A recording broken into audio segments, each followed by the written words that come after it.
kinabukasan ng oportunidad at ng pag-asa ng bawat Pilipino. At ngayon, bilang kabataan, hindi kami manatiling tahimik.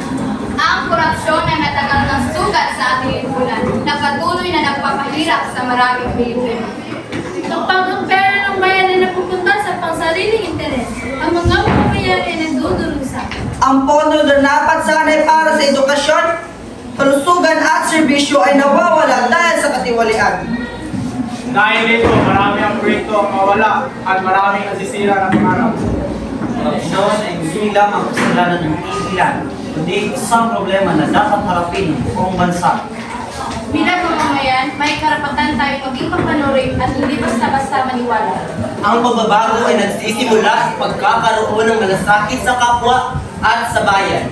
Kung magiging tapat ang bawat isa, unti-unti nating mababawasan ang sakriwalian. Ang laban ng korupsyon ay nangangailangan ng lakas ng loob at pagkakaisa. Hindi man tayo nasa posisyon ng pagkakasubig, kaya rin tayo magsimulat na pagbabago. Bilang kabataan, tayo ang pag-asa ng susunod na henerasyon. Sa ating mga kamay nakasalalay ang kinabukasan ng bansa. Kung pipiliin natin maging tapat, maaari nating baguhin ang takbo ng ating lipunan.